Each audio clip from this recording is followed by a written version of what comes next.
Sri Ramanujar tour members எல்லாருக்கும் வணக்கம். இன்னைக்கு நம்ம ஆதி திருவரங்கம் ரங்கநாத சுவாமி கோவில் பற்றி பார்க்க போகிறோம். இங்கே மூலவர் பார்த்திங்கன்னா ரங்கநாத பெருமாள், தாயார் பார்த்திங்கன்னா ரங்கவள்ளி தாயார். கோவிலுக்கு இன்னொரு பேர் இருக்குது. என்னன்னு பார்த்தீங்கன்னா பழைய ஸ்ரீரங்கம் அப்படின்னு அழைக்கப்படுது. ஏன்னு பார்த்தீங்கன்னா இந்த திருச்சியில் உள்ள ஸ்ரீரங்கநாத பெருமாள் அமைவதற்கு முன்னையே இந்த கோவிலில் தான் பார்த்தீங்கன்னா ரங்கநாதர் பள்ளி கொண்ட நிலையில் அமைந்ததாகவும் அதன் பிறகே ஸ்ரீரங்கத்தில் அதன்படி அமைய பெற்றதுன்னு ஒரு வரலாறு இருக்குது. ஸ்ரீரங்க ரங்கநாதர் பெருமாளை காட்டிலும் இவர் பார்த்தீங்கன்னா ரொம்ப பெரியவராக இருக்கார்.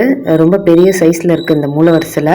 இது பார்த்தீங்கன்னா கள்ளக்குறிச்சி மாவட்டத்தில் அமைஞ்சிருக்கு. இந்த கோயிலோட ஸ்பெஷாலிட்டி என்னன்னு பார்த்தீங்கன்னா காலையிலேருந்து நைட் வரையுமே ஓப்பனில் இருக்குது. ஸோ பக்தர்களுக்கு ரொம்ப வசதியாகவும் ரொம்ப ஸ்பெஷலான விஷயமும் இது ரொம்ப பெரிய கோவில். 5 ஏக்கர் பரப்பளவில் இந்த கோவில் அமைஞ்சிருக்கு. இந்த கோவில் வரலாறு பார்த்தீங்கன்னா சோமுகம் என்ற அரக்கன் தேவர்கள் கிட்ட இருந்து வேதங்களை திருடிட்டு வந்துடுறாரு. உடனே அவங்க போய் விஷ்ணு கிட்ட முறையிடும் போது விஷ்ணு பகவான் நீரிலிருந்து ரங்கநாதரா அவதரித்து அந்த வேதங்களை மீட்டு தராரு.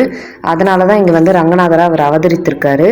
இந்த தலத்தில் மேலும் என்னன்னு பிரம்மருக்கும் இங்கே அருள் இருக்காரு. அது இல்லாமல் பார்த்தீங்கன்னா ஆழ்வார்களுக்காகவும் மகாபலி மன்னர்களுக்காகவும் இங்கே தோன்றியதா நம்பப்படுகிறது.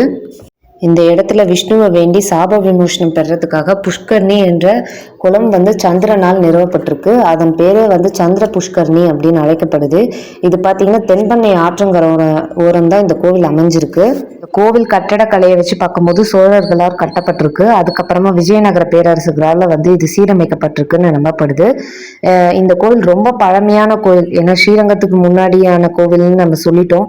இந்த பழமை வாய்ந்த மிக சிறப்பான கோவிலை எல்லாரும் தரிசனம் பண்ணணும்னு கேட்டுக்குவோம்.